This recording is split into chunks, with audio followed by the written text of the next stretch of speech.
Four to Anand M संजीवनी समूह हिंगणघाट वर्धा. नमस्कार मित्रांनो, माझं नाव आनंद आहे. मी मध्यसत्ता आहे, बेवडा आहे, अल्कोहोलिक आहे. हाय आनंद भाऊ. हाय हाय हाय एव्हरीबडी. केवळ आणि केवळ ईश्वर.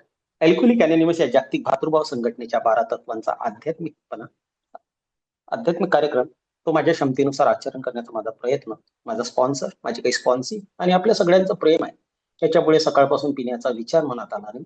एक सुखाचं, समाधानाचं, चित्त शांतीचं जीवन जगतोय आणि जीवन जगायला मजा येत आहे. 10 ऑक्टोबर 2018 अल्कोहोलिक अनोनिमसच्या मीटिंगला आलो होतो. कारण होतं की लोक समाजातले जे काही माझ्या परिचयाचे होते, माझे नातलग, ज्या पद्धतीने कंट्रोलमध्ये दारू पितात, ते कंट्रोलमध्ये दारू पिणं मला शिकायचं होतं. आणि मला असं वाटलं की अल्कोहोलिक अनोनिमस ही संघटना जी आहे, यात मला काही शिकता येईल.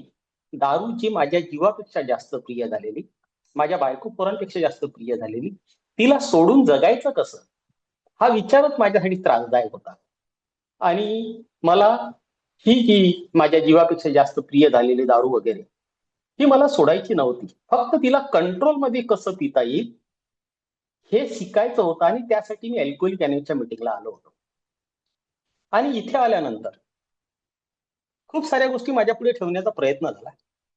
परंतु आजचा जो विषय आहे की acceptance is a key to liberation म्हटलेलं जातं, की स्वीकार हीच माझ्या स्वातंत्र्याची चाबी आहे. आणि इथंच माझा कुठेतरी प्रॉब्लेम होता. आता काय असते मित्रांनो, की मला कसं वाटायचं की मी माझ्या पद्धतीने एका मद्यपीची किंवा एका बेवड्याची किंवा एका अल्कोहोलिकची व्याख्या, ज्याला डेफिनेशन म्हणतोय आपण, ती मी माझ्या पद्धतीने केलेली. मद्यपी कोण? रस्त्यावर पडलेले आहेत, नालीत पडलेले आहेत, घरी खायला अन्न नाहीये, पोटाचे काही बेकार झालेले आहेत, दवाखान्यात वारंवार भरती व्हावं लागतं, ऍक्सिडेंट झालेला आहे, परिवार सोडून गेलेला आहे, आर्थिक घाटा झालेला आहे, नोकरी गेलेली आहे, सस्पेंड झाले आहेत, व्यापारात खूप मोठा घाटा खाल्लेला आहे, आणि ज्यांना जीवन जगणं असह्य झालेलं आहे, असे लोक, ते दारुडे. मी स्वतः असं आज वय वर्ष 54 सुरू आहे. आणि ह्या 54 वर्षात कधी गाडी घेऊन कोणता ऍक्सिडेंट झाला नाही, 4 व्हीलरनी नाही, 2 व्हीलरनी नाही, पडलो नाही, दवाखान्यात भरती व्हायचं आवश्यकता पडली नाही, एक सलाईनची बॉटल सुद्धा लागली नाही, परिवार सोडून गेलेला नाहीये, मुलांचं छोटं मोठं जे काही शिक्षण चालू आहे ते चालू आहे, व्यापार जो काही मी करतो आहे तो चालू आहे. मग मी मध्यपी कसा, हाच विचार घेऊन मी अल्कोहोलिक अनोनिमसच्या मीटिंगला येत होतो. आणि जसं मी सुरुवातीला सांगितलं की दारू मला सोडायची नव्हती, कंट्रोलमध्ये प्यायची होती. आणि त्यासाठी माझी अल्कोहोलिक अनोनिमसमध्ये मी आलेलो. असंच बाकड्यावर बसायचो, मागच्या बेंचला येऊन बसायचो फिजिकल मीटिंगमध्ये. आणि तुम्ही लोक जे काही अनुभव मला सांगण्याचा प्रयत्न करत होते, मला सांगण्यात येत होतं की मद्य म्हणजे मद्यपाश नव्हे. एक व्याख्या परत सांगण्यात येत होती की खोलवर रुजलेल्या विचार आणि भावनांचा आविष्कार म्हणजे मद्यपाश. आणखी मला सांगण्यात येत होतं की alcoholism is outward manifestation of inner conflict. म्हणजे मला हे सांगण्याचा प्रयत्न होत होता की माझं दारू पिणं किंवा माझा मद्यपाश हा माझ्या आंतर्गिक संघर्षाचं, म्हणजे माझ्या आतमध्ये जे काही चाललेलं आहे त्याचं बाह्य प्रकटीकरण म्हणजे मद्यपाश आहे, हे मला सांगण्याचा प्रयत्न होत होता. परंतु माझा प्रॉब्लेम नेमका काय आहे की मी स्वतःला मद्यपी समजत नाहीये. मीटिंग मध्ये येतोय, तुम्ही मला सांगण्याचा प्रयत्न केला, Anand, bring your body, mind will automatically follow, हे मला सांगण्याचा प्रयत्न करत होते. आणि माझी अडचण काय आहे की मी स्वतःला काहीतरी वेगळं समजतोय, आय एम अ डिफरंट वाला मॅटर माझ्यासोबत काम करत होता, मी अल्कोहोलिक नाहीये. हाच भाग घेऊन मी अल्कोहोलिक अनोनिमसच्या मीटिंगला आलो होतो. असेच मला सांगण्यात येत होते की 90 दिवस या, 90 डेज, 90 मीटिंग वगैरे मला सांगण्याचा प्रयत्न झाला. परंतु मला महत्वाची गोष्ट हा की मी मद्यपी आहे किंवा मी ह्या आजाराचा रुग्ण आहे हे मला कबूल होत नव्हतं. आणि मी फक्त अल्कोहोलिक अनोनिमसच्या मीटिंगला याच्यासाठी येत होतो की तुम्ही लोक जे माझ्यावर प्रेम करायचे ते मला आवडत होतं. आणि हे मला आवडलेलं जे प्रेम आहे, कारण मी समाजातून किंवा माझ्या परिवारापासून थोडंसं प्रेमाला पोरका झालेलं होतं, माझं पिण्याचं प्रमाण वाढलेलं होतं आणि त्याच्यामुळे मी लोकांपासून आयसोलेट होण्याचा प्रयत्न करत होतो. म्हणजे एकाकी असणं, एकटं राहणं, परिवारातून मला ज्या अपेक्षेच्या प्रेमाची अपेक्षा होती, तिथं मी थोडंसं दूर झालेलो असं मला वाटत होतं आणि अल्कोहोलिक अनॉनिमसचे जे बांधव माझ्या खांद्यावर हात ठेवायचे, म्हणायचे, "आनंद तू आते रहे, हमारा अच्छा हुआ, तेरा भी होगा." मला माहित नव्हतं यार, की तुम्हा लोकांचं काय चांगलं झालं हे मला माहित नव्हतं. परंतु हे जे शब्द होते ते चांगले वाटायचे आणि ते प्रेम हवं-हवंसं कुठून तरी वाटायला लागलं होतं. आतून आवाज यायचा की हे लोकं छान आहेत, चांगले आहेत आणि चांगल्या लोकांसोबत राहायला काय हरकत आहे? प्रॉब्लेम जो काही आहे किंवा मी मद्यपी आहे, नाही आहे, तो तर नंतरचा भाग आहे. मला तेच सांगण्याचा प्रयत्न आणि येऊन बसा.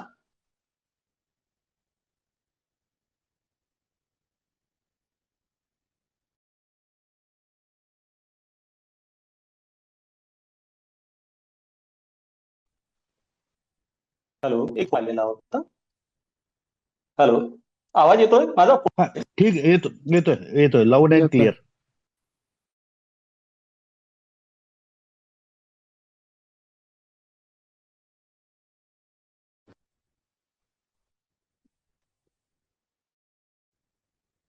हॅलो.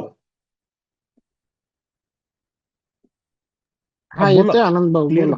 येतोय. आता येतोय आवाज? एक फोन आलेला होता, सॉरी सॉरी. आणि माझ्या भाषेमध्ये मराठीतच बोलायचं आहे ना की हिंदी इंग्रजी चालतंय? नाही, हॅलो, एनी एनी लँग्वेज तुम्ही माझा काही आवाज बोलू येतोय? शकता.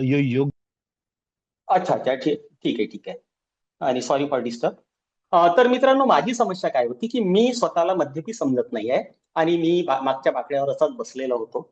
नागपूरचे एक बांधव, जे की सिनियर बांधव आम्ही म्हणतो, ते आलेले होते आणि तिथे अशी स्पीकर मीटिंग चाललेली होती किंवा असं त्यांचं अनुभव करून चाललं होतं. मी मागच्या बाकड्यावर बसलेला आहोत आणि ज्या पद्धतीने मी अल्कोहोलिक अनॉनिमसची मीटिंग ऐकायला पाहिजे, ज्या एकाग्रतेने, ज्या तन्मयतेने मी मीटिंग ऐकायला पाहिजे, तसं होत नव्हतं. मी मोबाईल काढलेला आणि मेसेज इकडे तिकडे करण्याचा माझा प्रकार चालू होता. त्यांच्या लक्षात ती गोष्ट आली. मागच्या बाकड्यावर बसलेलो होतो आणि पळणं माझा स्वभाव राहिलेला आहे, की प्रत्येक चांगल्या गोष्टीतून किंवा आयुष्यापासून पळणं माझा स्वभाव राहिलेला आहे. त्याच्यामुळे मी त्या मीटिंगमध्ये फिजिकली बसलेलो होतो, परंतु मन माझं तिथं नव्हतं आणि मी मेसेज इकडे तिकडे करत होतो. तर झालं काय नेमकं, की त्यांनी मीटिंग झाल्यानंतर मला जवळ घेतलं. "अरे बोलला, यार आनंद, तू नवीन दिसतोयस, म्हणजे कधीपासून येतोयस?" वगैरे त्यांनी सगळं विचारलं आणि त्यांनी स्पष्टपणे म्हटलं, की "आनंद, तू इथे शरीराने बसलेला होता, परंतु तुझं मन इथं नव्हतं. का बरं? काय काय अडचण आहे?" तर मी त्यांना म्हटलं, की "भाऊ, मला की नाही वाटत नाही, की मी बेवडा आहे, मद्यपी आहे, अल्कोहोलिक आहे, असं मला वाटत नाही." त्यांनी म्हटलं, "नो प्रॉब्लेम. असं काही नसते. परंतु तू इथे येतो आहेस आणि तुला जर असं वाटते, की तू हे नाही आहेस, आमच्यापैकी एक नाही आहे, तर तू शिकलेला दिसतोयस, तर आमचं जे काही लिटरेचर आहे किंवा आमचं जे वाङ्मय आहे, ते वाचण्याचा प्रयत्न का करत नाही?" तर त्यांनी मला एका पुस्तकाचं नाव सजेस्ट केलं. अल्कोहोलिक अनॉनिमस लिहिलं होतं त्या पुस्तकाच्या कव्हरवर. निळ्या कलरचं पुस्तक होतं आणि त्यावेळेस जवळपास ₹125 वगैरे ते पुस्तक मी घेतलेलं होतं. मला सजेस्ट केलं गेलं आणि ते पुस्तक उघडल्याबरोबर जेव्हा मी पहिलं पेज उलटतो त्याच्यावर लिहिलेलं होतं, the story of how thousands of mens and womens recovered from the alcoholism. अशी हजारो स्त्री आणि पुरुषांची कथा, जे मद्यपाशी या आजारातून कायमचे बरे झालेले आहेत. आणि कथा, कादंबऱ्या वाचायला मला आवडायचं. सुरुवातीपासून पुस्तकांमध्ये जास्त लक्ष असायचं, अभ्यास करायला आवडायचं. पुस्तकासोबत एक विशिष्ट नातं त्यावेळेसही होतं, आजही आहे. पुस्तक वाचायला मला आवडतात आणि ते कोणत्याही विषयाचे असो, मी हाती घेतो आणि वाचतो. ते पुस्तक वाचण्याचा जेव्हा प्रयत्न केला, मला ते खूप काही सांगण्याचा प्रयत्न झाला त्या पुस्तकातून. तिथे डॉक्टर ओपिनियन, वैद्यकीय मत लिहिलेलं होतं. आमचे को फाउंडर बिल डब्ल्यू यांची कहाणी वगैरे लिहिलेली होती. परंतु मला तिथं कुठे रिलेट होत नव्हतं. मराठी बिग बुक पान क्रमांक 39 आणि हिंदी आणि इंग्रजी 44 वर एक वाक्य लिहितो आमचे को फाउंडर किंवा ते 100 लोक ज्यांनी ते पुस्तक लिहिलेलं आहे. आज मला कळते की ते 100 लोकांनी लिहिलेलं आहे. परंतु मला पुस्तकात ते दिसलं, की प्रामाणिकपणे प्रयत्न करत असताना सुद्धा माझ्यासारख्या व्यक्तीला कायमच दारूपासून दूर होता येत नाही, पहिली गोष्ट. आणि दुसरी गोष्ट, I cannot control the quantity of alcohol what I consume. म्हणजे दारूचं जे प्रमाण मी पितो आहे, त्याच्यावर जर माझा ताबा राहत नसेल, तर मी संभावित मद्यपी झालेलो आहे. I am probably alcoholic. ही गोष्ट मला माझ्या जीवनाकडे लावून जेव्हा मी बघितली, अरे हो यार आनंद, काय सांगण्याचा प्रयत्न करतो ह्या लेखक जो आहे या पुस्तकाचा, किंवा जे कोणी लेखक आहे ते काय सांगण्याचा प्रयत्न करतात, की प्रामाणिकपणे प्रयत्न करत असताना सुद्धा तुला कायमचं दारूपासून दूर राहता येत नसेल कोणत्याही कारणाने, ही पहिली गोष्ट, आणि कोणत्याही कारणाने मी थोडंसं प्यायला जातो, तर मी थोडंसं पिऊन वापस येऊ शकत नसेल तर मी संभावित मद्यपी आहे. ही गोष्ट तिथे सांगण्याचा प्रयत्न झाला आणि मला आठवायला लागलं की सर्वात पहिले आनंद तू दारू कधी पिला होता, काय कारण होते तुझ्या दारू पिण्याचे.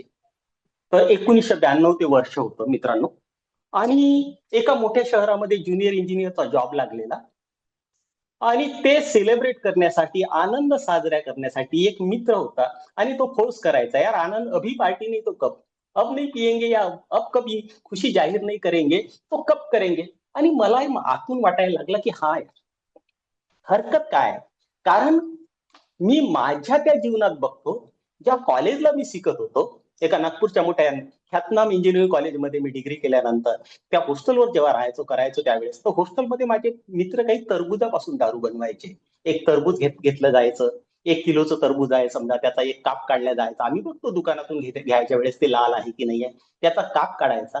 तो काप काढल्यानंतर 1 किलोचं टरबूज आहे तर त्याच्यात 50 ग्रॅम साखर टाकल्या जायची आणि त्याला परत सेलो टेपनी चिपकवल्या जायचं आणि ते 24 तासासाठी एखाद्या बंद डब्यामध्ये किंवा अलमारीत ठेवल्या जायचं.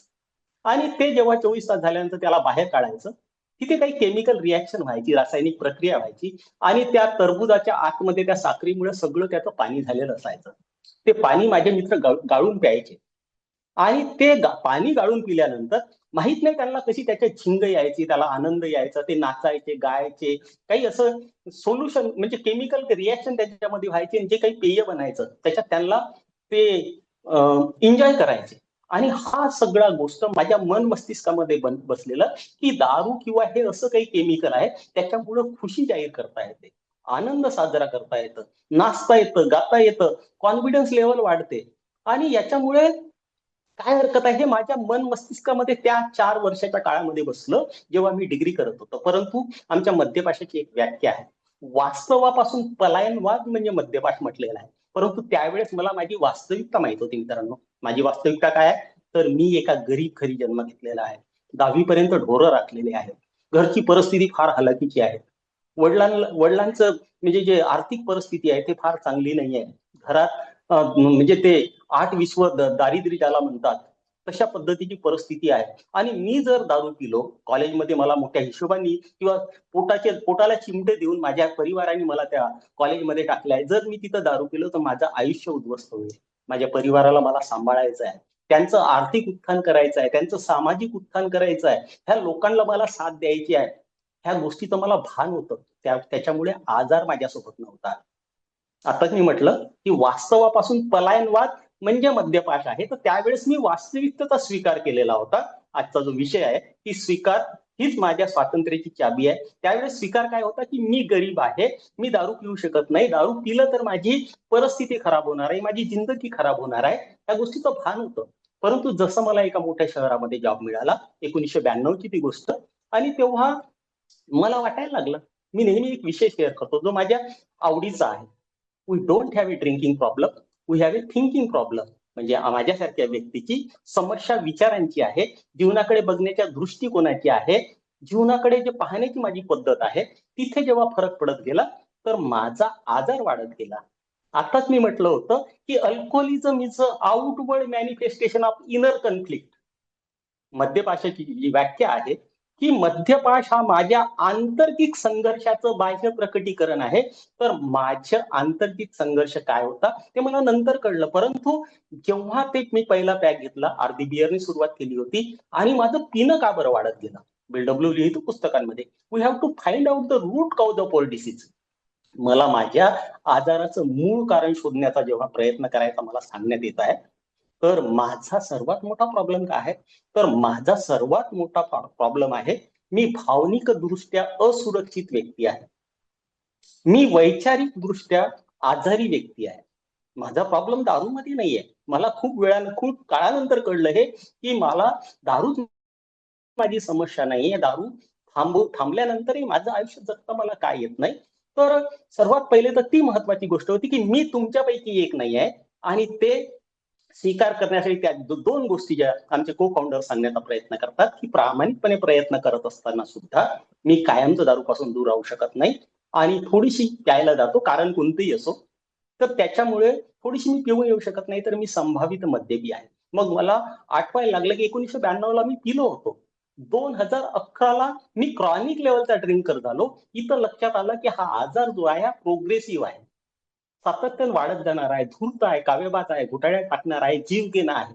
परंतु हे आजार वाढण्याचं कारण काय होतं, जेव्हा मी शोधण्याचा प्रयत्न करतो, तर मी सुद्धा असे स्वप्न पाहायला लागलो की माझं सुद्धा करोड 2 करोडचं घर असेल, माझ्याकडे सुद्धा BMW सारखी गाडी असेल, माझी पत्नी सुद्धा माधुरी दीक्षित किंवा दिव्या भारती सारखी सुंदर असेल.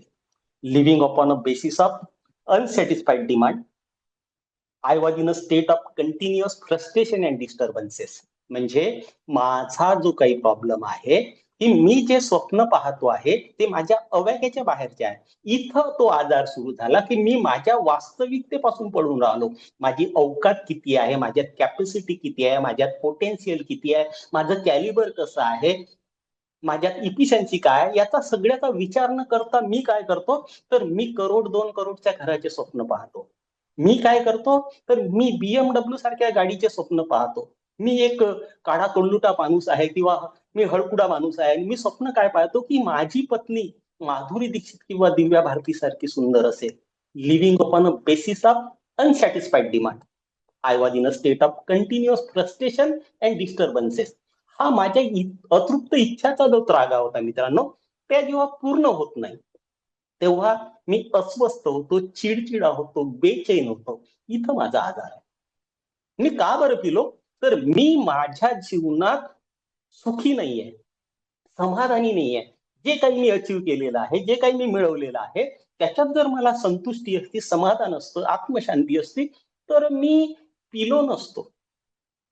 आणि एक महत्वाची गोष्ट, की जर मी पिलो नसतो, खूप चांगलं झालं की मी फक्त दारूच पिलो आयुष्यामध्ये. जर मी दारू पिलो नसतो, तर याच्यापेक्षा काहीतरी वाईट कामं मी केली असते, कारण माझ्या आतमध्ये जो संघर्ष चाललेला आहे, तो कोणाला माहीतच नाही. मी माझं आयुष्य कंपेअर करतो बाकी लोकांसोबत. आता माझ्या आयुष्यासोबत जेव्हा मी बघतो, तर I was a merit level student. Me merit प्राप्त विद्यार्थी जर होतो त्यावेळेचा, तर माझ्यासोबत शिकणारे माझे जे कलिग्स होते, ते मेरिट नव्हते आले, परंतु ते डेप्टी कलेक्टर झाले, प्रिन्सिपल झाले, प्रोफेसर झाले आणि मी साला फर्निचर इंजिनियर होऊन बसलो. काय कमवतो तो महिन्याला 1 लाख किंवा 70-80 हजार रुपये महिना सुद्धा कमवू शकत नाही. अशी माझी हालत. आणि ही गोष्ट भावनिक असुरक्षितता जेव्हा जेव्हा वाढत गेली, वैचारिक आजार जसा जसा वाढत गेला, जसं मी सुरुवातीलाच म्हणलं की we don't have a drinking problem, we have a thinking problem. आता ही गोष्ट कशामुळे येत होती, जेव्हा मी शोधण्याचा प्रयत्न केला, तर माझ्या आयुष्यात खूप साऱ्या चिंता आहेत, जे आज मला कळते. मी माझं आत्मावलोकन केल्यानंतर रूट काऊज किंवा भावनिक असुरक्षितता जेव्हा शोधण्याचा प्रयत्न केला, तेव्हा लक्षात आलं की माझा प्रॉब्लेम फक्त दारू नाहीये. माझा प्रॉब्लेम काय आहे, की मी जसा आहोत तसा स्वतःला स्वीकार नाही करत. माझ्या भावनिक असुरक्षिततेचे कारण काय आहे, तर पहिली गोष्ट आहे ही चिंता आहे. दुसरी गोष्ट आहे लोकांबद्दलचा राग. तिसरी गोष्ट आहे आत्मकरुणा आणि चौथी गोष्ट आहे निराशा. ह्या 4 गोष्टी ज्या आहेत, याला जेव्हा मी जीवनाच्या त्या अँगलमध्ये किंवा त्या पद्धतीने ह्या गोष्टींचा विचार करतो, तेव्हा लक्षात येतं की फक्त दारू माझी समस्या नाहीये. परंतु ही गोष्ट तर मला नंतर कळली. सर्वात पहिले जो आजचा विषय आहे, तो म्हणजे की मी तुमच्यापैकी एक नाहीये.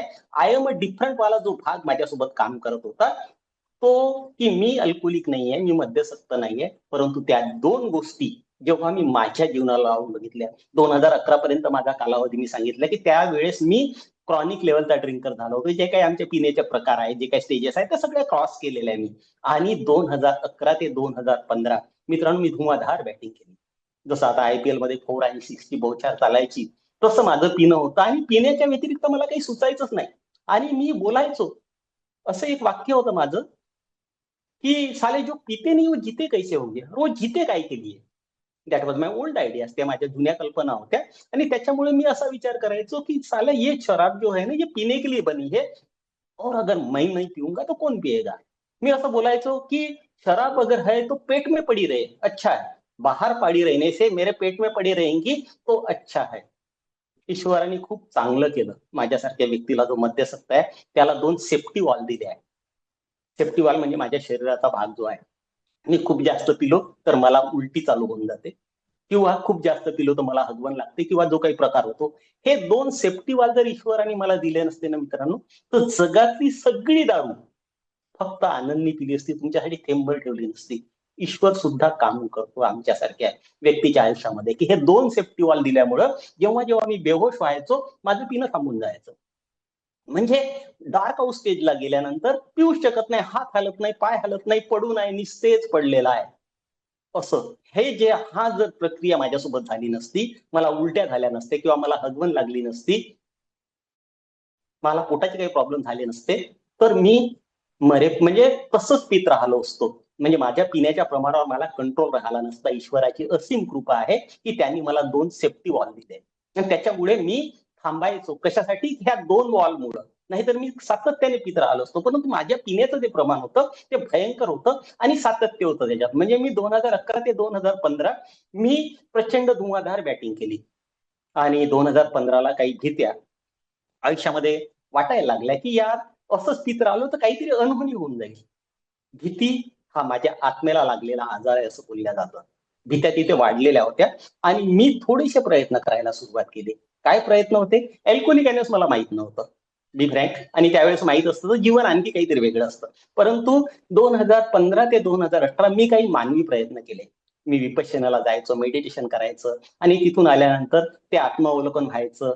त्या मेडिटेशनमुळं काय म्हणतात त्याला चिंतन आणि ध्यानमुळं मला माझं थोडंसं आयडेंटिफिकेशन किंवा हे कळायला लागलं, की मी असं वेड्यासारखं का बरं पितो? तर लक्षात यायला लागलं, की हे थांबवावं लागेल कुठेतरी. नाही थांबवलं तर काहीतरी अनहोनी होऊन जाईल. काही भीत्या अशा वाढलेल्या होत्या. काही असुरक्षितता वाढली होती. त्याच्यामुळे मी मेडिटेशनला आल्यानंतर ठरवायचं, की आता आपण 3 महिने नाही प्यायचं. आता 6 महिने नाही प्यायचं. आणि ते कमिटमेंट माझं मी पूर्ण करू शकत नव्हतो. कधी मी 3 महिने दारूपासून दूर राहायचो, कधी 6 महिने राहायचो. परंतु ते सातत्य मला पाहिजे आहे. ते मला कधी मिळत नव्हतं. 10 ऑक्टोबर 2018ला जेव्हा अल्कोहोलिक अनोनिमसच्या मीटिंगला आलो आणि तुम्ही लोकांनी ज्या पद्धतीने आजार माझ्यापुढे ठेवला आणि ज्या 2 गोष्टी प्रामुख्याने अल्कोहोलिक अनोनिमस मला सांगितल्या, की प्रामाणिकपणे प्रयत्न करत असताना सुद्धा मी कायमचं दारूपासून दूर राहू शकत नाही. थोडेसे प्रयत्न कर म्हणजे थोडंसं पिण्याची इच्छा आहे. काही कारणासाठी थोडंसं प्यायला जातो आणि थोडंसं पिऊन जर वापस येऊ शकत नाही. ह्या 2 गोष्टी कोणाही सोबत होत असेल. मी सातत्याने ही गोष्ट शेअर करतो, कारण हे माझ्या नवागत भावांना गरजेचं आहे. खूप सारं नवीन जनरेशन जे आहे, ते अल्कोहोलिक अनोनिमसमध्ये आल्यानंतर त्यांनी तो बॉटम हिट केलेला नाहीये. त्यांच्या बायका सोडून गेलेल्या नाहीत. त्यांनी आर्थिक हानी खाल्लेली नाही. ते दवाखान्यात भरती झाले नाही. जो माझा प्रॉब्लेम होता तो आज नवीन बांधवांचा आहे. कारण त्यांनी तो बॉटम हिट केलेला नाही. आणि त्यांना असंच वाटतं, जे मला वाटत होतं, की I am a different. I am not a alcoholic person. आणि हा भाग अल्कोहोलिक अनोनिमसने ह्या 2 गोष्टींनी मला लक्षात आणून देण्याचा प्रयत्न केला. आणि जेव्हा त्याचं मी प्रामाणिकपणे माझ्या आयुष्यासोबत लावून बघितलं, की 2015 ते 2018 आनंद हो यार, तू प्रामाणिकपणे प्रयत्न केले आहेस. पण मानवी प्रयत्न होते. त्यामुळे तू कधीच दारूपासून कायमची दुरी मिळवू शकला नाही. आणि ह्या 2 गोष्टी जेव्हा मी माझ्या जीवनासोबत लावून बघितल्या, तेव्हा लक्षात आलं, की मी सुद्धा तुमच्यापैकीच एक आहे. आणि तो जो स्वीकार होता, तो बेंबीच्या देठापासून आलेला होता. That was from bottom of heart. तो हृदयाच्या त्या कोपऱ्यातून आलेला आवाज होता, की नाही यार आनंद, तू सुद्धा मद्यसक्त आहेस, तू सुद्धा बेवडा झाल्यास, कारण ह्या 2 गोष्टी तुझ्यासोबत होत आहेत. एक तिसरी गोष्ट परत अल्कोहोलिक अनोनिमसने मला सांगण्याचा प्रयत्न केला, की मी दारू पिल्यानंतर मी माझ्या वर्तणुकीत जे आहे त्याच्यावर माझा कंट्रोल राहत नाही. कसं बोलेल, कसं वागेल, कोणासोबत कसं रिॲक्ट होईल. मी माझ्या बिहेवियरची जर गॅरंटी देऊ शकत नसेल, तर मी संभावित मद्यपी आहे. ह्या 3 गोष्टी जेव्हा आयुष्यात लावून बघितल्या, तेव्हा तो स्वीकार केला आणि तो स्वीकार आजच्या विषयाचा मुख्य भाग आहे, की जोपर्यंत माझ्यासारखा व्यक्ती त्या गोष्टीचा स्वीकार करत नाही, की मी एका आजारात आलेलो आहे, मी एक आजारी व्यक्ती आहे, तोपर्यंत त्याच्या स्वातंत्र्याची चाबीच खुलत नाही.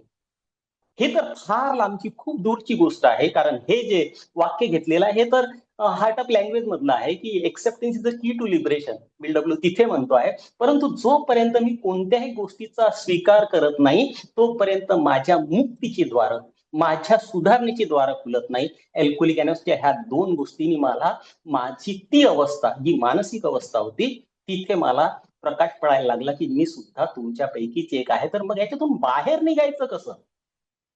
What is the solution for my problem? आणि इथं म्हटलं जातं there is a no chemical solution for my spiritual problem. आता इथं हेच सांगण्यात आलं की माझा जी समस्या आहे ती आध्यात्मिक आहे. माझी समस्या फक्त शारीरिक नाहीये. मी आता खूप वर्ष 7 वर्ष 7 महिने आणि जे काही दिवस आजची तारीख आहे तर त्या हिशोबाने जे काही 22-23 दिवस झालेले आहेत, तर मी दारू पिलेलो नाहीये. परंतु माझ्या मनाची अवस्था काय आहे? माझ्या आत्म्याची अवस्था काय आहे?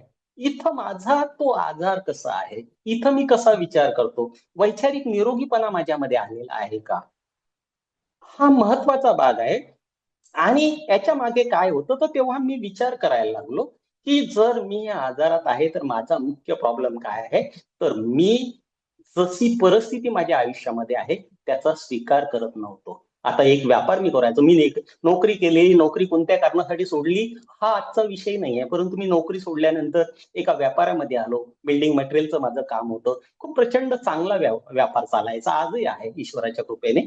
आणि तो व्यापार चालू असताना जीवन कसं जगायचं, जीवन कसं हाताळायचं मला येत नाहीये. Lack of power is our dilemma. शक्तीचा अभाव हा आमचा एकशे प्रश्न राहिलेला आहे. पुस्तकांमध्ये लिहितो बिल डब्ल्यू.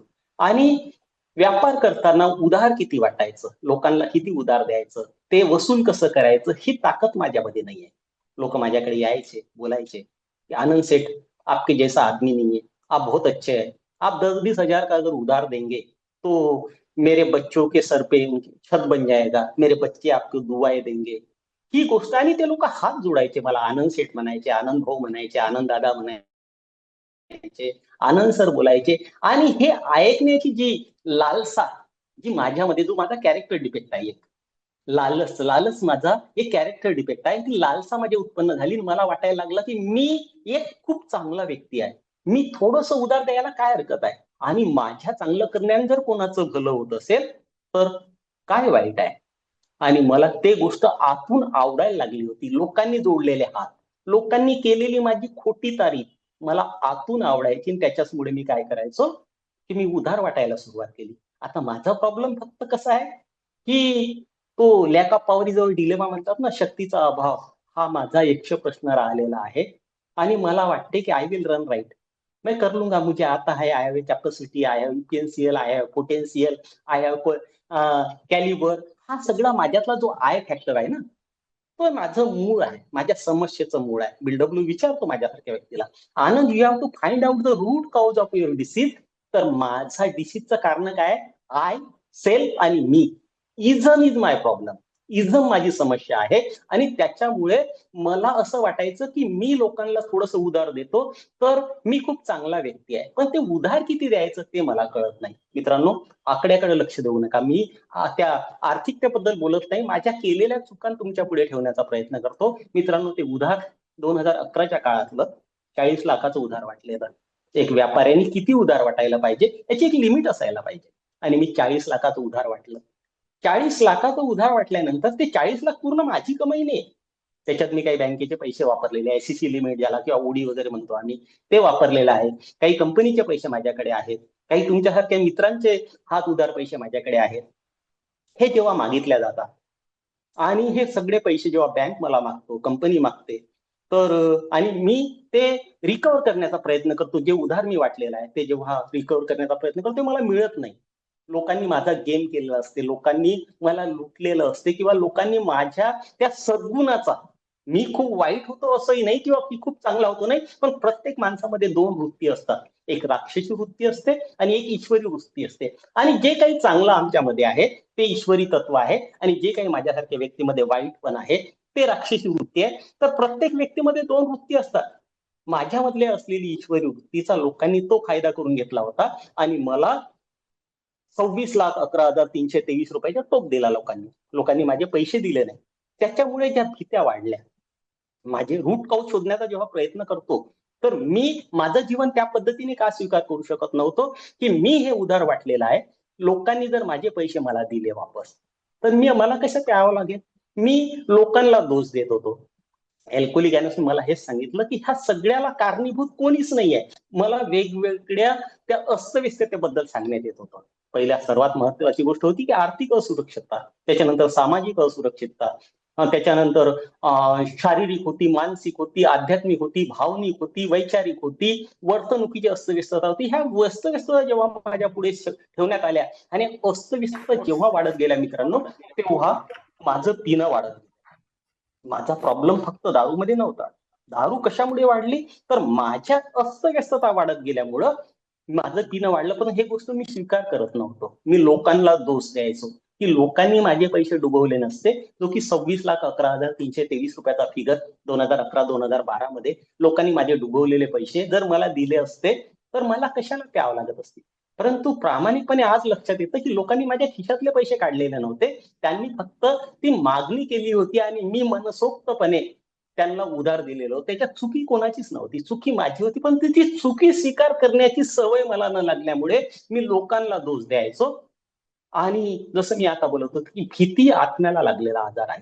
जशा त्या भीत्या वाढत गेल्या. मी माझं जीवन पूर्ववत चांगल्या पद्धतीने चालवू शकेल का, बायकोला मी पोसू शकेल का, पोरांचे शिक्षण मी करू शकेल काय, आणि माझं जे जीवन आहे किंवा जे काही ज्या पद्धतीने मला पाहिजे, माझं समाजात जे काही स्टेटस आहे ते कायम राहील का.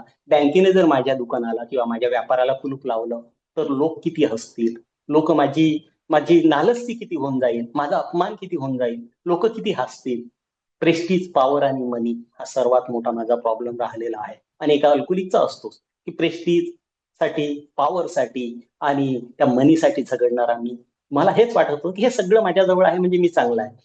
पण जेव्हा ह्या भीत्या वाढत गेल्या, मी माझ्या आयुष्य पद्धतीने चालवू शकेल का, बायको माझ्यासोबत राहील का, ती जर सोडून गेली तर लोक किती हसतील, ती सोडून गेली तर लोक काय म्हणतील, आनंद शायद नपुसक असेल म्हणून याचा परिवार याला सोडून गेला. अशा शेकडो प्रकारच्या भीत्या जेव्हा जेव्हा वाढत गेल्या मित्रांनो, प्रामाणिकपणे सांगतो की माझं पिणं त्यावेळेस कमी नाही झालं, परत वाढत गेलं. म्हणजे भीती हा माझ्या अस्तव्यस्ततेमध्ये किंवा माझा मुख्य प्रॉब्लेम तेव्हा दिसतो मला. आणि मी आता 4 गोष्टी अगोदर बोलल्या, त्या 4 गोष्टी होत्या की भावनिक असुरक्षितता जेव्हा वाढली त्याला कारण काय होते, तर चिंता पहिली गोष्ट होती, लोकांबद्दलचा राग, आत्मकरुणा, सेल्फ पिटी ज्याला म्हणतो, हे सगळं माझ्यासोबतच काय होते.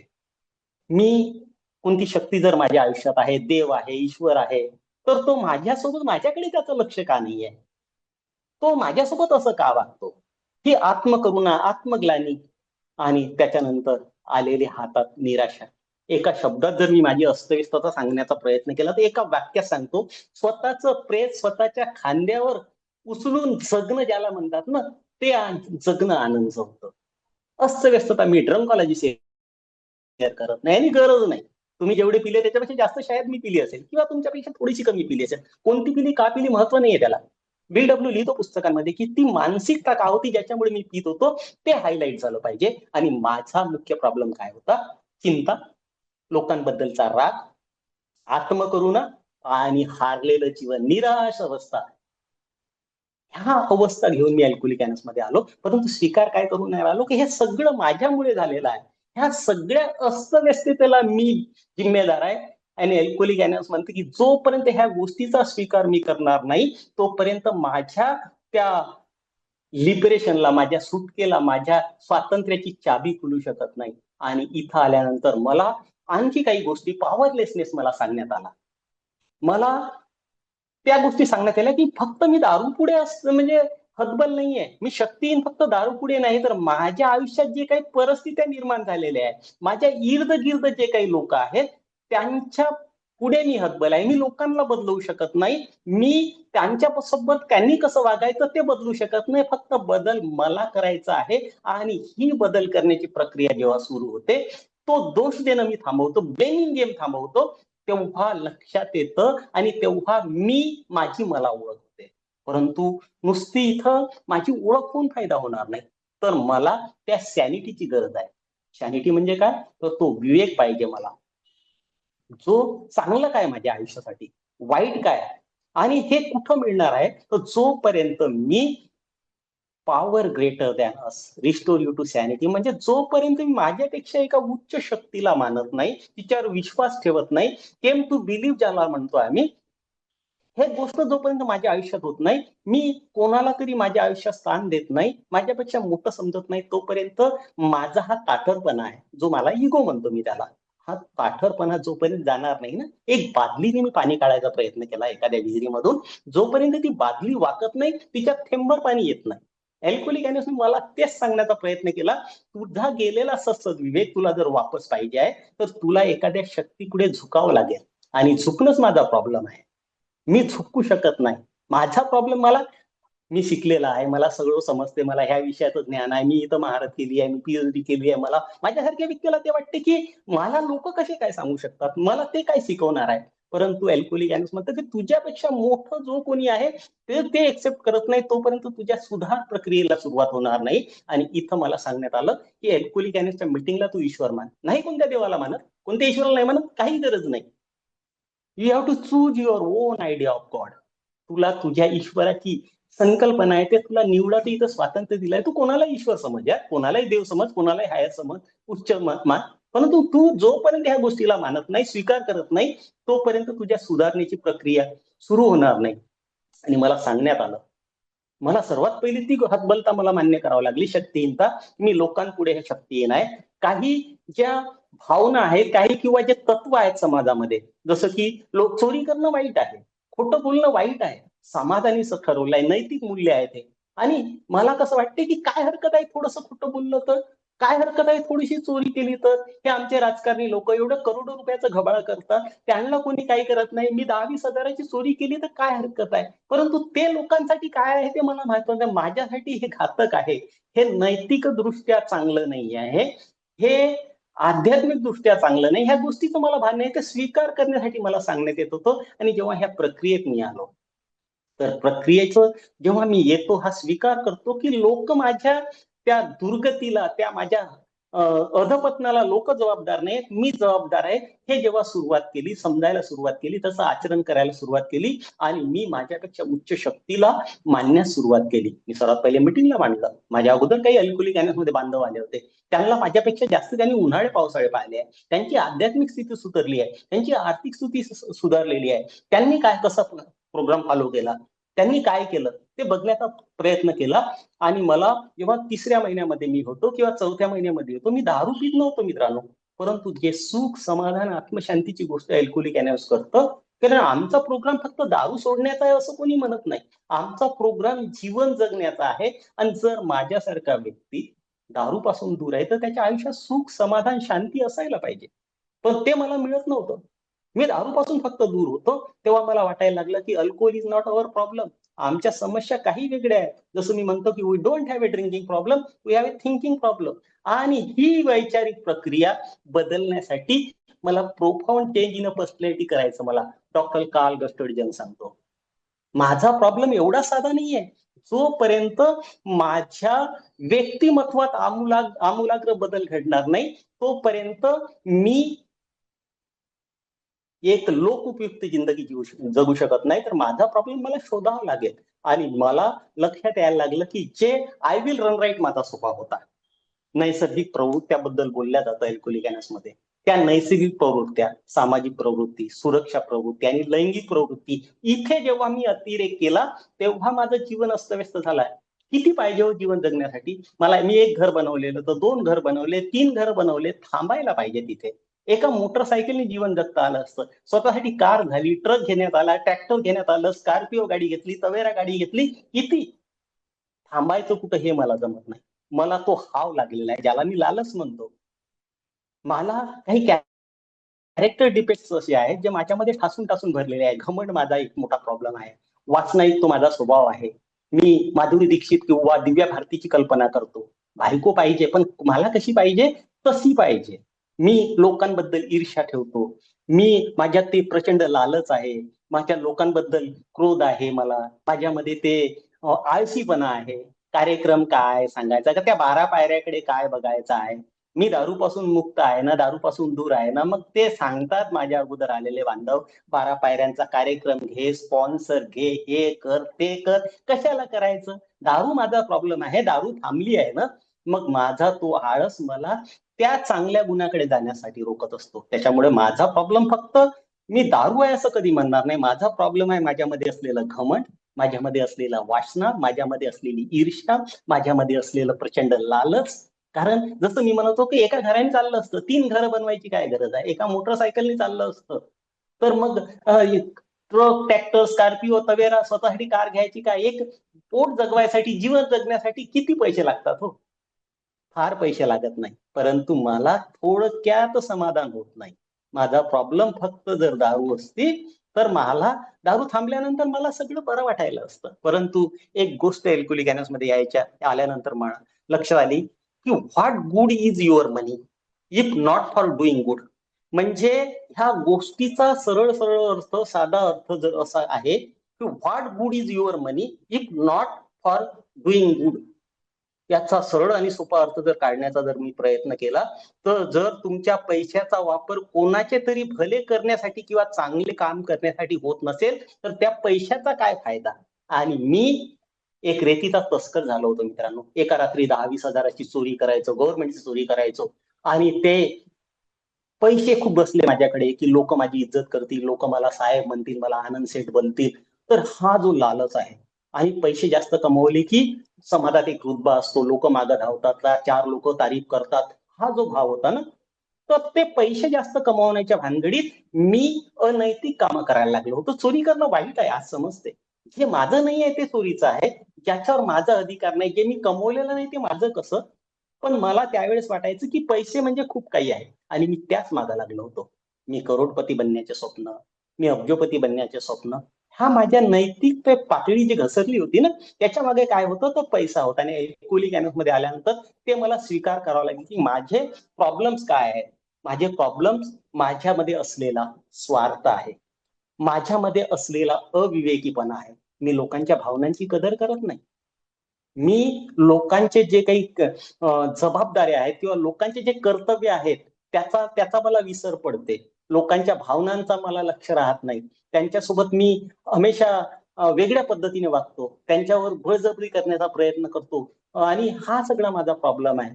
मी नेहमी भीतीग्रस्त वातावरणात राहिलेलो आहे. माझा प्रॉब्लेम बघतो तर माझा स्वार्थ प्रॉब्लेम आहे.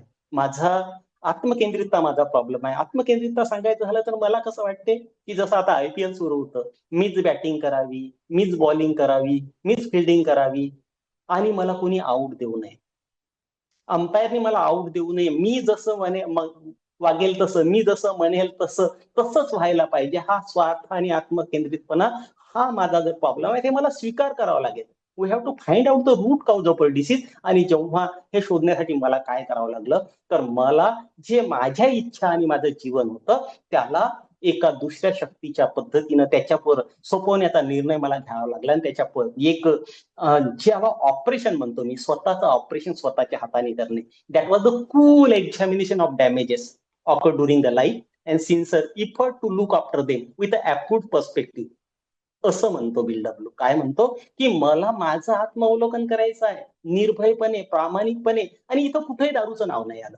जर माझी समस्या दारू असते मित्रांनो, तर इथं बिल्डब्ल्यूने लिहिलं असतं की काय, मला की तू दारूमुळे तुझ्या जीवनात काय काय हानी झाली ते लिही. इथं मला म्हणायला आहे की cool examination of damages occur during the life.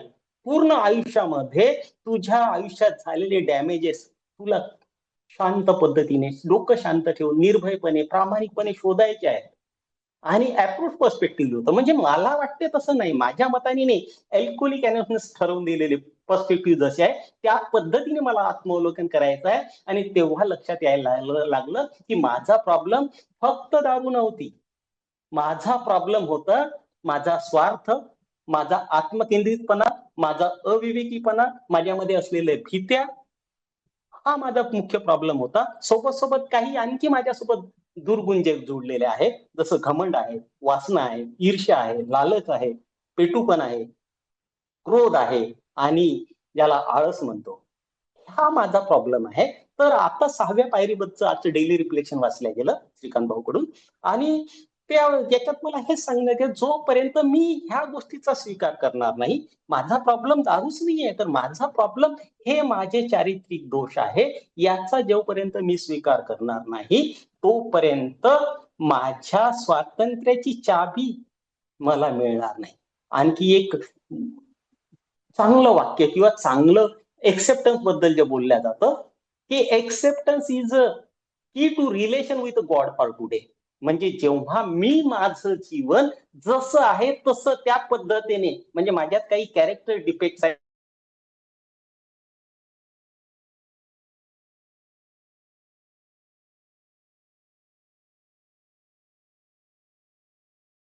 माझ्या दुर्गुण आहेत, माझ्या सद्गुण आहेत, जसं आहे तसं स्वीकार करावा, समजायला लागतो, ते स्वीकार करायला लागतो, तर माझे ईश्वरासोबत संबंध चांगले होत राहतात. माझे कॉन्टॅक्ट विथ गॉड वाढायला लागतात, माझे ईश्वरासोबत संबंध सुधारायला लागतात. म्हणजे acceptance is the key to relation with God for today. मला फक्त आजचाच विचार करायचा आहे. मला उद्या आणि कालबद्दल, मी जीवन कसं जगलो मित्रांनो, मी कालमध्ये जास्त गुंतून होतो आणि उद्या कसं होणार आहे, उद्याची चिंता. जसं मी म्हटलं आताच की चिंता माझा प्रॉब्लेम होता. लोकांबद्दल, ज्या लोकांनी माझे 26,11,323 डुबवले, त्या लोकांबद्दल मला प्रचंड असूया आहे, त्यांच्याबद्दल राग आहे, रिजेंटमेंट आहे. आत्मकरुणा, माझ्यासोबत असंच का होते, देव आहे की नाहीये, आहे तर तो माझ्या आयुष्यात का बरं करत नाही. मला कधी असा विचार आला नाही की मित्रांनो मी तुमच्यापेक्षा जास्त दारू पिली. 1992 ते 2018 हा कालावधी काही छोटा कालावधी नाही. एवढ्या कालावधीमध्ये मी प्रचंड दारू पिल्यानंतरही माझा एकही ऍक्सिडेंट झाला नाही, मला पोटाची कोणती बिमारी झाली नाही, मला सलाईन लावायची गरज पडली नाही, माझा परिवार मला सोडून गेला नाही, माझ्या मुलांचं शिक्षण जे काय आहे ते बरोबर चालत राहिलं. तर मी आत्मकरुणेमध्ये जगण्याचं कारण काय आहे, मी निराश व्हायचं कारण काय. 26,11,323 लोकांनी डुबवल्यानंतर काय आनंदला ठेवायला मिळालं नाही, त्याचं जीवन म्हणजे चाललं नाही. ईश्वर होता, परंतु माझा त्या शक्तीवरच विश्वास नाहीये. ह्या एक्सेप्टन्स मध्ये मला ते कळायला लागलं की ईश्वर आहे, होता आणि माझ्यासोबत राहणार आहे. परंतु तो कधी राहणार आहे, माझ्यासोबत ईश्वर तेव्हा राहणार आहे जेव्हा मी माझी गृहसफाई करेन. आणि गृहसफाईमध्ये मला काय काय बघायचं होतं, तर मला ह्या गोष्टी बघायच्या आहेत की मी लोकांसोबत संबंध जे खराब केले त्याच्यात काय काय गोष्टी होत्या. तर मी आत्मसन्मान, आर्थिक असुरक्षितता, लोकांनी जोपर्यंत माझ्या ती आर्थिक सुरक्षिततेची भावना जेव्हा माझ्यामध्ये निर्माण झाली की कसं होईल, काय होईल, मी माझं जीवन चांगल्या पद्धतीने चालवू शकणार का, जेव्हा हे आर्थिक असुरक्षितता वाढली, माझ्या आत्मसन्मानाला कुठेतरी ठेच लागायला लागली, माझ्या महत्वाकांक्षा झुकावल्या गेल्या, तेव्हा माझे लोकांसोबत संबंध चांगले राहिले नाही, मी लोकांपासून दूर गेलो. जेव्हा मला कसं वाटायचं ही गर्व किंवा याची जी भावना आहे माझ्यामध्ये, जे घमंड प्रचंड भरलेला आहे. 16 लोकांचा स्टाफ माझ्याकडे काम करायचा मित्रांनो, आणि हे 16 लोकांचा स्टाफ माझ्याकडे काम करते, मला असं वाटायचं की मी हा कोणता व्यापार करतोय त्याच्यामुळे ह्या 16 लोकांचं कुटुंब चालते, यांच्या चुली जळत आहे. तर मी स्वतःला ईश्वर समजायला लागलो, तो गर्व माझ्यामध्ये आलेला होता. आणि ह्या गर्वामुळं मी स्वतःला जेव्हा ईश्वरापासून दूर करतो, मी ईश्वर बनण्याच्या प्रक्रियेत येतो. मी खूप चांगला आहे, मी ईश्वरासारखं काम करतोय, माझ्यामुळे एवढे परिवार चालत आहेत, 16 लोकांच्या मागे 5-5 लोक आहेत, तर 80 लोकांना मी पोचतो आहे. हा माझ्यातला मी जेव्हा वाढत गेला, that is the root cause of my disease.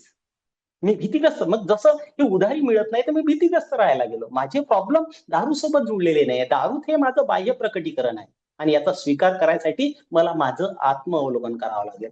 आणखी मग प्रॉब्लेम काय आहे की मी का बरं दारू पितो. तर प्रत्येक व्यक्तीला जीवन जगण्यासाठी एका जीवन मूल्याची गरज असते, ज्याला आपण व्हर्च्यू ऑफ लाईफ म्हणतो. आणि ते व्हर्च्यू ऑफ लाईफ पासून मी दूर गेल्यामुळं मी माझ्या आयुष्यात खुश नव्हतो. आयुष्य जगणं मला दुर्बल झालं होतं. कोणते म्हणजे ज्याला जीवन मूल्य कोणते आहेत आणि कोणते माझ्याजवळ नव्हते. तर पहिली गोष्ट तीच आहे जी आमच्या शेअरिंगचा जो पहिला विषय आहे की एक्सेप्टन्स. एक्सेप्टन्स हा माझ्या जीवन मूल्यातून दूर गेलेला होता. माझं आयुष्य जसं आहे तसं स्वीकार करायला, माझ्या आयुष्यात गरिबी आहे, माझ्या आयुष्यात जे काही आहे ते स्वीकार करायला माझ्यात ती शक्ती नव्हती. माझ्यामध्ये दोन दुर्गुण परत आहे, either I fight or I flight. म्हणजे मी एक तर ती परिस्थिती जिंकते. आता एक दिवस चांगल्या पद्धतीने तुम्हा लोकांना कंट्रोलमध्ये दारून पिऊन दाखवण्याचा जो अट्टहास मी करत होतो, ते ताकद माझ्याकडे नाही, पण मला वाटते की I will handle, I can control, I have efficiency, I have potential, I have capacity. हा माझ्यातला मी करू शकतो, मला येतं, मी जमते, मला कळतं. हा जो माझ्यातला मी आहे, हा माझा प्रॉब्लेम आहे. तर मला लक्षात हे ठेवावं लागेल की मला हा स्वीकार, जीवन मूल्याची गोष्ट जेव्हा मी करतो, तर सर्वात पहिलं जीवन मूल्य अल्कोहोलिक अनॉनिमसने मला दिलं, तो आहे स्वीकार. दुसरं जीवन मूल्य जे सातत्याने ज्याच्यापासून मी दूर गेलेलो होतो, तो आहे विश्वास. तिसरं जीवन मूल्य त्याला श्रद्धा म्हणतो मी. श्रद्धेपासून मी दूर गेलेलो होतो. God is greater than any problem Anand you have. ह्या गोष्टीचा विसर मला पडलेला होता. तुझ्या आयुष्यामध्ये ज्या काही समस्या आहेत त्याच्यापेक्षा ईश्वर मोठा आहे, आणि ह्या गोष्टीपासून मी ते गोष्ट स्वीकार करायला माझ्याजवळ ताकद नव्हती किंवा तसं मी करत नव्हतो. ही श्रद्धेची कमी, श्रद्धेचा अभाव हा माझ्या आयुष्याचा एक मोठा प्रॉब्लेम राहिला. हे जीवनमूल्यापासून मी दूर गेलेलो होतो. माझ्यामध्ये प्रामाणिकपणा राहिलेला नव्हतं, माझ्यामध्ये धैर्य राहिलेलं नव्हतं, माझ्यामध्ये इच्छाशक्तीच राहिलेली नाही. एक निराशाबद्दल असं वातावरण की साला पिते पिते मरेंगे अभी, क्या करेंगे, सब तो बेकार हो गया. जीवन कसं झालंय, त्या मुठीत पकडलेल्या रेतीसारखं सगळं क्षणाक्षणाला निघून जात आहे. निराशा आलेली. मग हे इच्छाशक्ती माझ्यामध्ये नव्हती की परत मी एक चांगला माणूस बनू शकेल, परत मी एक मध्यमुक्त जीवन जगू शकेल. आता ही इच्छाशक्ती मला 6व्या पायरीमध्ये मिळते. जीवन मूल्य, अल्कोहोलिक अनॉनिमसचा कार्यक्रम मला ह्या जीवन मूल्यासोबत अवगत करतो. जेव्हा स्पॉन्सर घेतला गेला, त्याच्याकडून कार्यक्रम समजून घेतला, मला कार्यक्रमाच्या पायऱ्या पूर्ण पाठ नसल्या तरी चालतील आणि मला नाही आहे, परंतु त्या पायरीमध्ये मला काय सांगण्याचा अर्थ सांगितला गेला आहे. आणि नुसतं मला वाचून पंडित बनायचं नाही, मला आचरण करायचं आहे. आणि आचरण जेव्हा करण्याचा मी प्रयत्न करतो, तर प्रॉब्लेम माझा कुठे होतो की मी कुठेतरी कमी पडतोय. आज मला इच्छाशक्ती ती तयार करायची आहे की माझ्यात माहित आहे, माझ्यात खूप सारे राक्षसी वृत्ती आहेत, ते दुर्गुण माझ्यामध्ये आहे, त्याला मी राक्षसी वृत्ती म्हणतो. परंतु हे राक्षसी वृत्ती घेऊन जर मी जगण्याचा प्रयत्न केला, हे राक्षसी गुण जर मी जिवंतपणे जीवनभर घेऊन राहण्याचा प्रयत्न केला, तर एक दिवस दारूचा ग्लास माझ्या हाती येणार आहे. मला माझ्या ह्या चारित्रिक दोषाकडे बघावं लागेल डोळसपणे आणि त्याच्यावर काम करावं लागेल. होऊ शकते पूर्ण चारित्रिक दोष माझ्या एका वेळेस जाणार नाही, परंतु सातत्याने मला ती इच्छाशक्ती ठेवणार की काल मी 10 वेळा खोटं बोललो, पण आज मला प्रयत्न करायचा आहे, मी 7च वेळा बोलेल. उद्या मला प्रयत्न करायचा की मी 5च वेळा बोलेल. परवा मी प्रयत्न करेल की खोटं बोलायची गरजच काय आहे. जर मी प्रामाणिकपणे काम करतोय, इमाने इतबारे काम करतोय, जो कोणी व्यापार मी करतोय, जे काही माझं कार्यक्षेत्र आहे त्याच्यात जर मी इमानदार राहिलो, तर मला खोटं बोलायची गरज काय, मला चोरी करायची गरज काय पडेल. कारण ईश्वर तेवढं देतो जेवढ्या माझ्या गरजा आहेत ना, परंतु मी माझ्या गरजा वाढवल्यामुळे इथे प्रॉब्लेम तयार झाला. तर मला माझ्या गरजा सीमित करता आल्या पाहिजे. ईश्वर कोणालाच उपाशी ठेवत नाही, मलाही त्यांनी कधीच उपाशी ठेवलं नाही. दारू प्यायला कधी पैसे कमी पडले नाही, परंतु मला प्रत्येक वेळेस जास्त पाहिजे होतं. प्रत्येक गोष्ट, एक घर झालं, दुसरं पाहिजे, तिसरं पाहिजे, एक गाडी झाली, ते झालं, लाख रुपये झाले, करोड पाहिजे, करोडचे अब्ज पाहिजे. हा माझ्यातला जो आहे स्वार्थ, आत्मकेंद्रितपणा, हा माझा प्रॉब्लेम आहे. तर मला बघावं लागेल की इच्छाशक्ती ही जी आहे जीवन मूल्य आहे, याच्याकडे बघावं लागेल. मला विनम्रतेचा खरा अर्थ कळा समजून घ्यावं लागेल. आणि विनम्रता म्हणजे काय, मी जसं आहे तसा स्वीकार करणं. माझ्यात काही कॅरेक्टर डिफेक्ट्स आहेत, ते जसे आहेत तसं स्वीकार करणं. माझ्यात काही चांगुलपण आहे, माझ्या दोषाची आणि गुणांची मला यादी बनवायची आहे. आणि मला ते ग्रॅटिट्यूड लिस्टिंग पण करायची की साला एवढे वर्ष मी दारू पिलो, परंतु ईश्वराने ते अनुभवणी माझ्यासोबत नाही केली, तर मी ईश्वराचा आभारी असायला पाहिजे. मला कृतज्ञतेचा अर्थ कळायला पाहिजे, मला विनम्रतेचा अर्थ कळायला पाहिजे. आणि विनम्रता काय, सातत्याने आत्मावलोकन करणे. विनम्रताचा अर्थ जर मी शोधण्याचा प्रयत्न केला, ज्या जीवनमूल्यापासून मी दूर झालेलो होतो, ते जीवनमूल्य काय सांगण्याचा प्रयत्न करते की जे काही आहे तर आत्मावलोकन करत राहा आणि जिम्मेदारीची जाणीव ठेवून जिम्मेदाऱ्या पूर्ण करत राहणे. म्हणजे जर विनम्रता आहे, आध्यात्मिक जीवन आहे, तर मी अल्कोहोलिक अनॉनिमस मध्ये आलो. 1.25 वर्षाचा कालावधी झालेला होता. मी पहिलं मेडल घेतलेलं. माझ्या सोब्रायटीच्या त्या लेंथ मध्ये 9 महिन्यात मी माझ्या स्पॉन्सर कडून मला माझे जी कार्यक्षम म्हणजे माझे जेवढी काही हे होतं, त्या पद्धतीने माझी योग्यता होती त्यानुसार मी स्टेप वर्क केलं. आणि एक पहिल्या वर्षाचं मेडल घेतल्यानंतर 1.25 वर्षाचा कालावधी झालेला होता. आणि माझा मुलगा त्यावेळेस इंजिनिअरिंगला होता. आणि त्यांनी म्हटलं की पप्पा मेरे को फॉरेन में पढ़ने जाना है, मला बाहेर देशात मला शिकायला जायचंय. माझ्यासारखा व्यक्ती जो 26,11,323 रुपयाचा फटका खाऊन अल्कोहोलिक अनॉनिमस मध्ये आला.